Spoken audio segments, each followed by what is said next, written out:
Hey everyone, Lauren Fletcher here with Work Truck, coming to you live from the Fleet Forward conference. We're talking about what makes change stick. And spoiler alert, it's all about the people. Let's get into it. Okay, thank you all for coming. I hear we're in competition with like a comedian next door. So every once in a while I'll just laugh real loud, like I said something funny, and they'll get jealous. Thank you for coming. For those of you who are familiar with me and ABA Technologies, I'm typically here presenting on either changing driver behavior or safety. And those are passions of mine. But to get any change in driver behavior or to improve our safety, we have to have effective change management processes. How we get that organizationally, how we get that performance change is what we're going to be talking about today. So change in fleet management is constant. We all know this, right? We have new regulations, we have new technologies, safety initiatives, policies, procedures constantly being rolled out. But adopting change isn't just about buying the technology and just putting it in, right? Putting the system in the car, introducing the new platform, sending out the new policy. It's about helping the people in the workplace embrace those new systems so they actually can become a part of their everyday operations. And, oh, see, I hear them already. It becomes a part of their everyday operations and it becomes their day-to-day habit, right? So introducing a new system, a technology, an initiative is only going to be as effective as how your employees use it. Okay?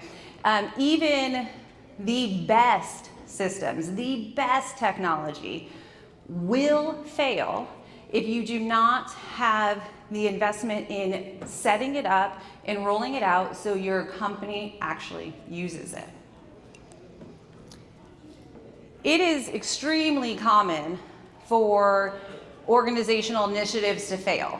In fact, it's noted that more than 70% of organizational change initiatives fail before they are rolled out fully, right? And we're going to talk a little bit about why that is and how we can change that and make it more successful so those changes and those initiatives become a part of your day-to-day system. So, hold on one second. Did I go? Here we go.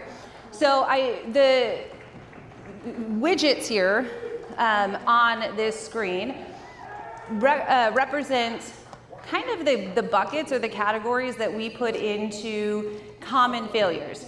So who's recently had an initiative that they've introduced in their company? And was it successful? Or a struggle? You don't have to answer that. What was it? I'll have it said. Okay, so incorporating more human performance into the safety aspect. So very common for safety initiatives to falter or fail. And typically it's going to be because there's not leadership support, maybe. Got that one? It could be that there's no follow through. And so there's no reason for the driver to engage in these new safe practices, okay? All of those reasons are going to fall into kind of three buckets, which include inconsistent sponsorship, incomplete solutions, or inadequate implementation. So for the hundreds of people and companies that our team has worked with, most likely, probably 99%, I'm sure there's some outliers, the reason things have failed and they have come to us can fall into these buckets. Okay? So the solution that we came up with for change management to help organizations across industry successfully implement a change across the organization is what we call our performance journey methodology. And this has been inspired by decades of behavioral research and practice from a range of disciplines. Our approach for improving organizational performance is built on the foundation of practices including process improvement, change management, human-centered design. These are all very common change management practices you guys have probably heard of. The difference is that we approach these through the lens of behavior science. Okay? So we combine, you'll see when we talk today, if you're familiar with some change management applications, you'll hear things that you've probably heard before. The difference is that we take this all through the lens of behavior science, knowing at the core what we're trying to do is change behavior. Otherwise, we wouldn't be initiating these changes. So we use the science of behavior to drive everything we do. We have developed a system that has addressed these three areas. And so we are going to talk about the system. We have to compete with them in a minute. We're going to talk about the system that we have that is going to address the inconsistent sponsorship, inadequate implementation, and incomplete solutions. So our system is based off of three principles. This is the core foundation of what we're talking about. So principle one is that organizational results come from individual behavior. You have to connect the behavior of the individual, the employee, whether it's frontline, manager, supervisor, leader, to the meaningful organizational results. Otherwise, no one's going to care. Okay? Principle two, behavior changes when you feel the why, what, how, and wow of change. And we're going to talk about this in a little bit. I want you to remember that because the wow factor is what most people forget in this process. Okay? And then finally, principle three is we engage with collaborators to deliver the why, what, how, and wow.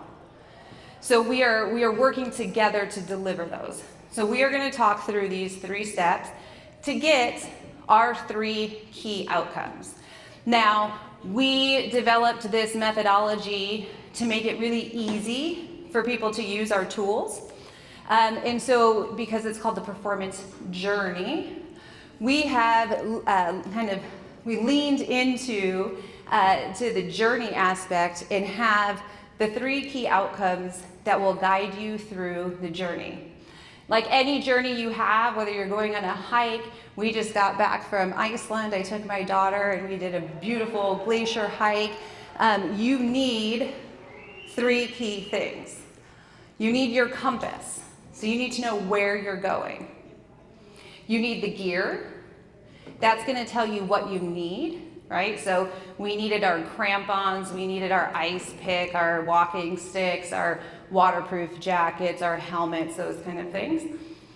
And we need the map. That's going to tell us how we'll get there. If any of these three things are missing, your journey is going to fall short and it will fail. So how does this work into organizational change?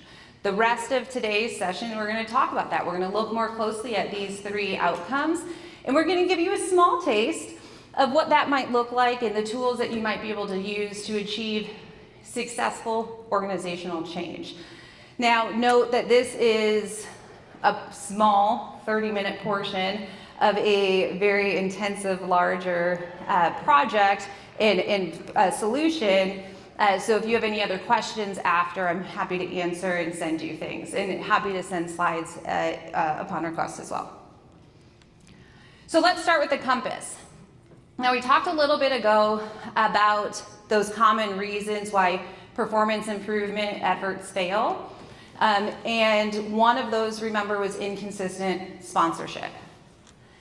In other words, we lack the compass. We lack the direction. We don't know quite where we're going if we don't have the sponsorship. So what does this look like if you're missing a compass? Sometimes it could be people don't buy into it. They just don't see your vision. They don't know where you're going. They may assume it's like the new flavor of the month, right? The new initiative that will last a couple weeks and then leadership's gonna forget about it. That's happened plenty of times, I'm sure. It could be that you don't have all the leaders on board, right? They're not providing the support or the resources that are needed. Other times, efforts may meander out of scope.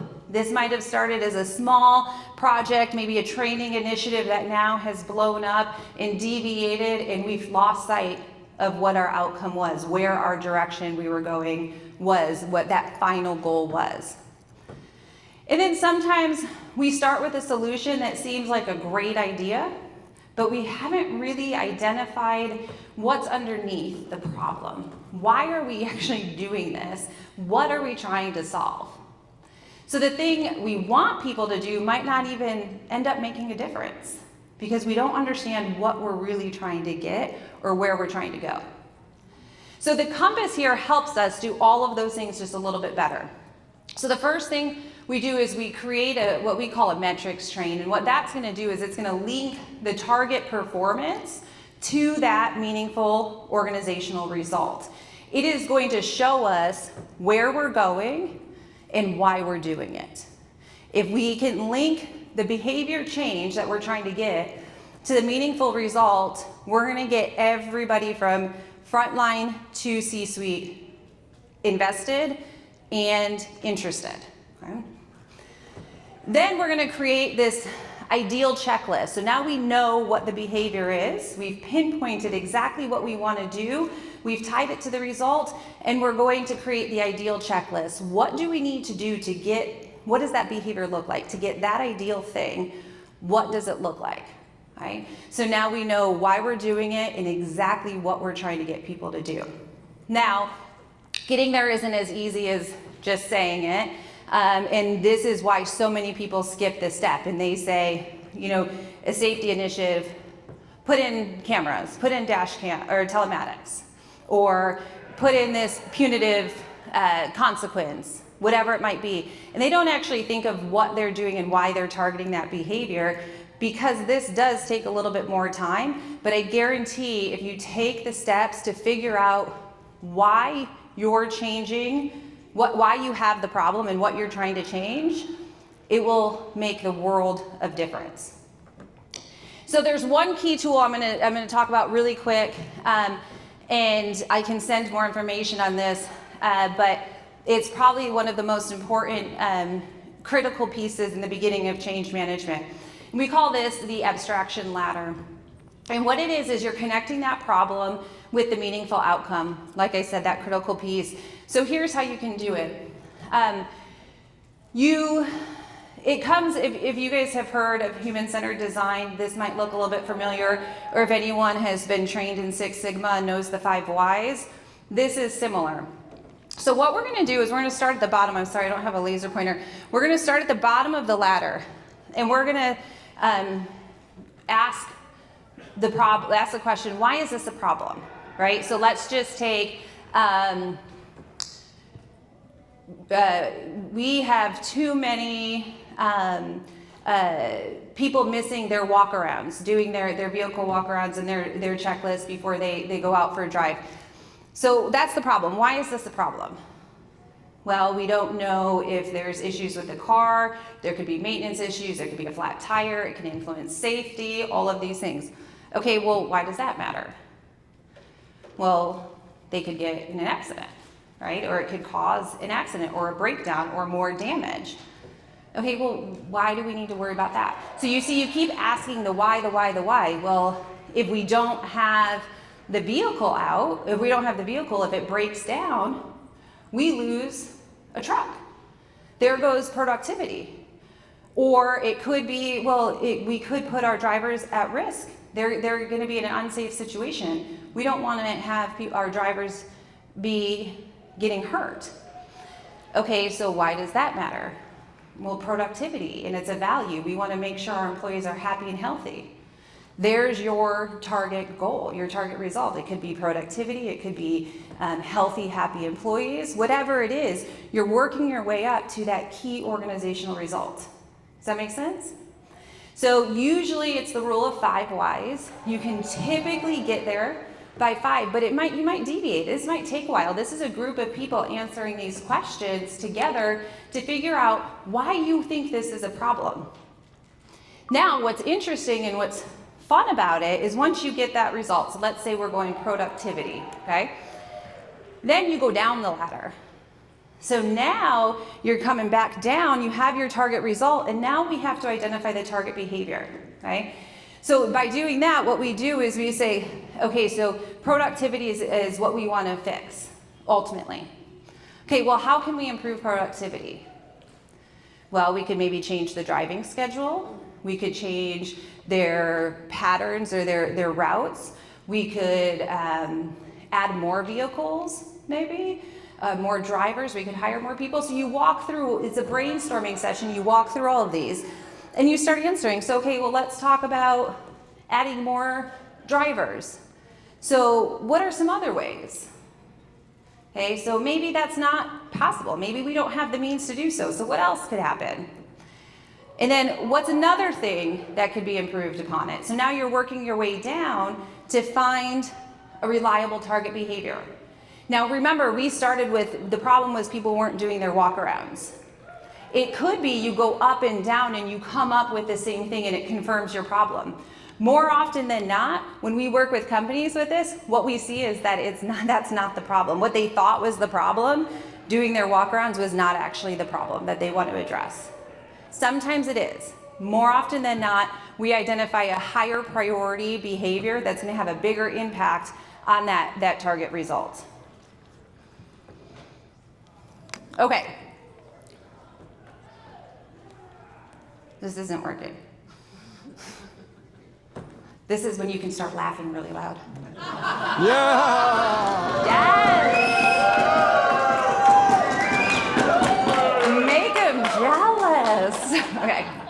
So we have our compass. Now we need a gear. We need to, we talked about the initiatives failing because of incomplete solutions. So the gear is what we need, remember? This is a big one. Most people think they have it figured out. So how many of you guys utilize telematics for safety? Okay, a handful, 40% or so. So here's an example of you have a solution, your telematics, your fleet monitoring devices of some sort. But that might not be a full solution based on what your need is. So if you're looking at it as a safety solution, it tells us the what, but it's not necessarily telling us the why. We might need more. You might have an incomplete solution, and that's why you're not seeing decreases like you thought in risky behavior. So our gear, we're going to think about this before we roll out our telematics system. So here's what it might look like. We oftentimes see training. Let's train. We need to train. Okay, cool. But the training might be about stuff, like we're just telling you stuff, rather than focusing on realistic, real life practice, job-related practice. That would be incomplete training. It could be that maybe that stuff doesn't even apply to the organization. So we're having them do training videos or watch, and this is coming from a training company, that it doesn't even matter. It's completely off topic. It's not at all related to what they do on their job. Sometimes we have expectations, processes, or incentives that conflict with what they've learned to do in that training, right? So we're telling them to drive the speed limit, but they have to meet their deadlines and quotas for sales. So can I do both? So there might be some competing things going on there. So what we want to do is we pinpoint that behavior that we talked about. We understand what we're looking at. And then we want to create a picture in full context of how the environment that would be ideal for that behavior to occur. Okay?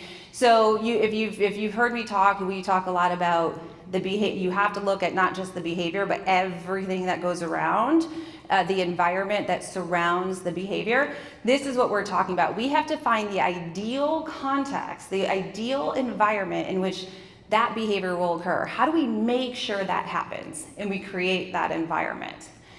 So that's going to give us a list of what we need to do. So do they need to know how to do something we can train? Do we need to adjust the environment somehow? Do we need to adjust the consequences, the rewards, the potential punitive consequences? We look at all of that.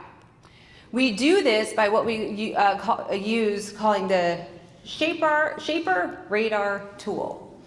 And what this does, this is a key tool, and if you're interested in learning more, I'll send you some more information. But what this does is we identify everything that happens that might trigger the behavior. So those are things that happened before, and the consequence that might make it more or less likely to occur. And you use these like green and red Post-its. The red is going to be the ones that are going to hinder the target behavior. They're going to prevent the target behavior from occurring. The green is going to be the ones that will help it. So if we think about speeding, for example, we're having too many speeding incidences. What might impact your speeding? Yell it out. Why might you speed? Pressure to get deliveries done. You're running late. You have pressure to get your deliveries done on time. What else? Not paying attention. Not paying attention. Lead foot. Your emotions. Who said what? Traffic what? Flow of traffic. Flow of traffic. What about the sight of a police car? Or the speed limit sign? You're in a city versus open rural roads. There's stoplights. It's nighttime versus daytime. There are a lot of things that might influence whether you speed or not. It's raining or snowing versus a nice sunny day, right? So you figure out all of these things of why someone might speed, and you see where it lands. Do I have time for a video? No, okay, thank you. If you're interested, I'll show you how to get this done. But our goal is basically to get everything. We want to increase the greens, and we want to get rid of the reds. We want to increase the environment that promotes the behavior, and we want to remove the frictions. Okay, so we want to decrease pain, effort, or delay of why they might do something. We want to remove or mitigate obstacles while we add feedback of what's working. We link our behavior to the important outcomes. They understand why they're doing this and why we're asking. And we clarify what's expected and why it's important. And then finally, we have the map. Now, with the map, what we're doing is we're looking now at inadequate implementation. We're addressing this by mapping out exactly what we're going to do. So solutions are built very well a lot of times, but not really ever launched correctly a lot of times. And as a result, people aren't really aware of them. We might have not rolled it out. We might have not had great communication. We might have not had the resources that we thought about or the training. So when we think about everything we need, what we're looking at, going back to that why, what, how, and wow, we need to lay all of these questions out. Okay, I'll take you a minute. You can take a picture of beautiful slides. Why are we changing, and why is it important? What is changing? What do I need to do differently? So on and so forth. Now I want you to pay attention to the wow, because this is what a lot of people miss. So how are we going to get people to say, wow, look at us, we're doing it. We're doing it right. See, look at me. How are we getting people to feel that way? How are we going to see, okay, well, what's next? We want them to be excited for this change. We want them to be excited to see what's going to happen next. This is the piece that most often people forget. Now the channels, I'm not going to go through this in detail, but this is everything that you kind of need to think about through your change management. And again, if you're interested in the slides, my email is here and I can send those to you. But we need sponsorship, communication, training, and then feedback and coaching. And what we're going to do is put it in a nice roadmap. So here we have our go live date. Everything that happens before, we need to map out, work backwards. So how are we going to get them to do what they need to do? So we might have training, informational sessions, etc. We have the what. So now we have to think of how we're going to communicate what they're going to do. And then we have the why. So you find your go live date and you work back. This is what's customized and what you have to think about for your company of how long the initiative is going to take. And then the wow. Everyone tends, I shouldn't say everyone, most companies tend to stop at the go live. This is the fatal flaw. And what you need to plan out is what happens after. What is going to keep them to continuing to do or use the system? How are we going to get them to actually follow through with what we want them to do? You have to plan that out. You have to know how you're going to get your sponsorship on board to continue to make this an important initiative, and then how you're going to continually provide coaching, feedback, whether it's rewards, incentives, whatever you plan out, you have to think about that beforehand. If you do it as an afterthought, what happens usually is they go live, expletive, I'm not going to say the word, like crap, it's not working, and then you've wasted a lot of this time, and then that's when they come to us and say, we're still seeing a lot of risky behavior, we have incidences, we're not getting the results. It's because you think it's just going to happen overnight. Just because we put it in place, the behavior is going to change. This is where the science of behavior comes in. We need the reason for them to do the new thing. Habit formation. How many of you know that you should go to the gym and exercise let's make it easier. 10,000 steps a day, right? How many people got 10,000 steps a day today? Or yesterday? Oh, there's a couple, good for you. How many of us get that every day? We know we're supposed to. Where are the rest of your hands? Why aren't you doing it? You have a lot of other things to do. That's what your workers are that's how you need to look at it for your workers. They know now, you went live, they know what to do. They still need the reason to do it. And that's what you have to plan out. Okay, so let's review. So first, we need to connect the problem to the meaningful organizational result. Number one, that's going to get your sponsorship. That's going to get everyone from top to bottom interested. Number two, we need to figure out how we can fix the problem. We need to clearly define the context, the environment. We need to what is the ideal environment for this behavior to occur? And then we need to design that how. Right? How are we going to get that environment? And then finally, we need to get the wow factor. We need to make them want to do the behavior. Okay?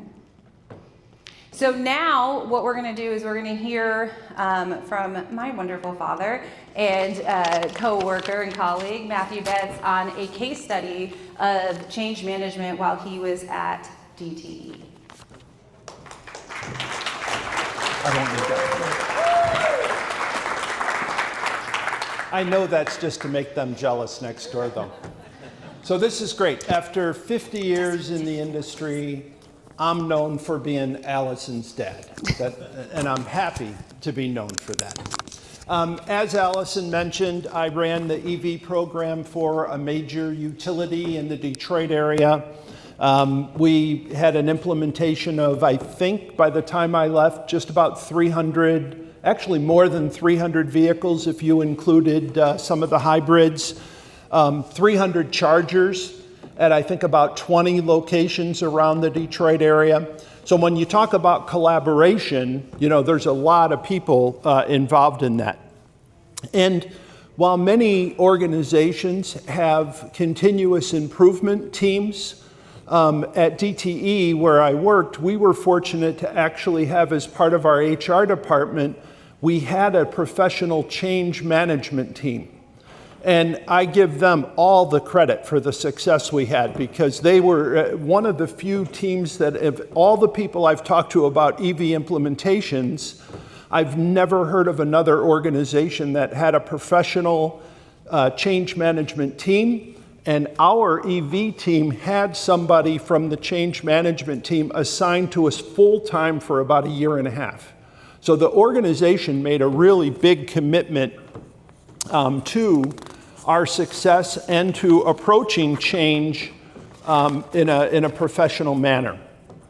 And of those, of you that have gone through EV implementations and all the pushback you might get, or really, for that matter, any kind of program where you're trying to implement something new, you understand what pushback is and how people can sort of decide they don't want to cooperate with your new effort, and how important it is to avoid all of that any way possible.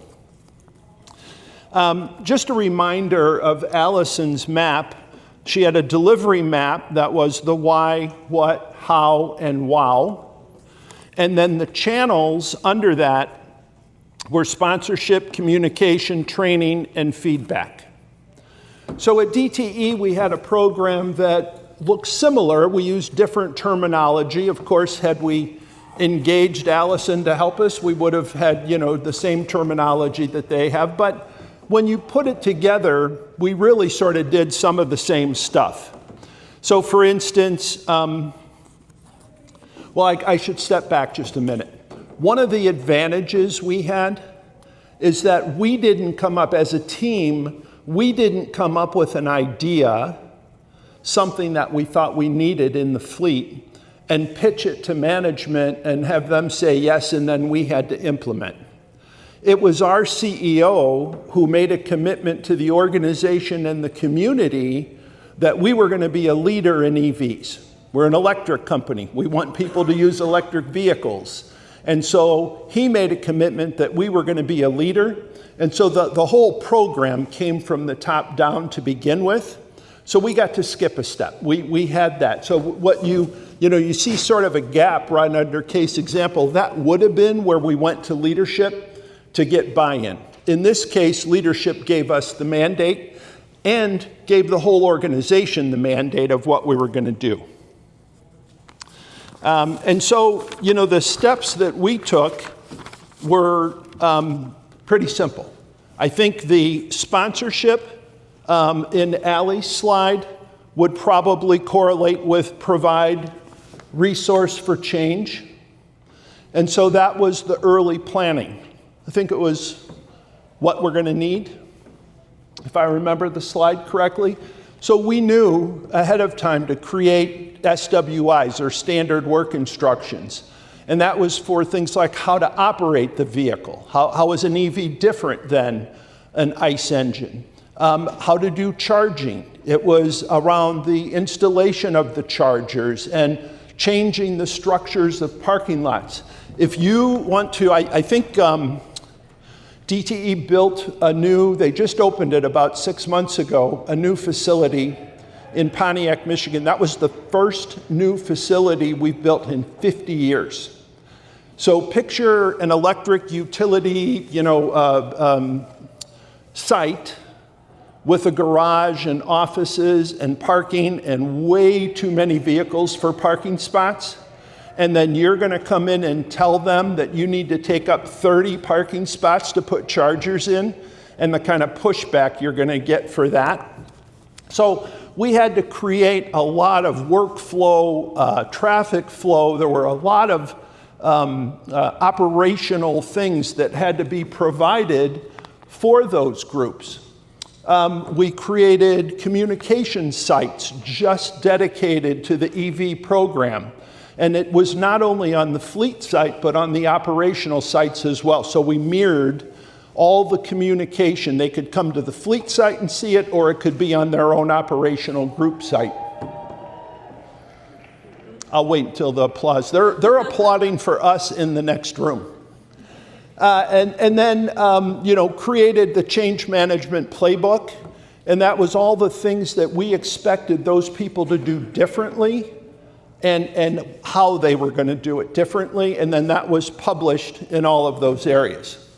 Then when we moved to Alison's communication, that was providing resources. I think that still falls under providing resources. Training, I think we called developing new competencies and skills.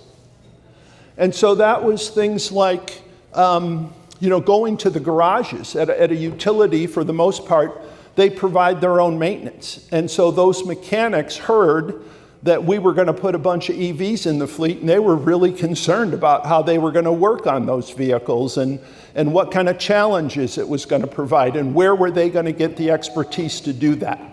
So we had a bunch of lunch and learns. We created with our FMC partner, we created a channel, for them and a place on the dashboard that all the interested parties could go to get information on EVs, how many we had in service, where they were on the order cycle, that type of thing.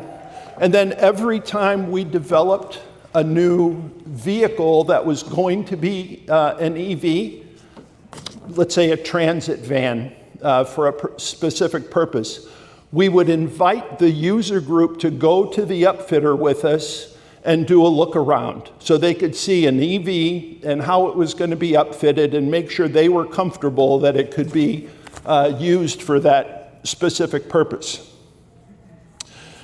Coaching would be reinforcing new behaviors. I apologize.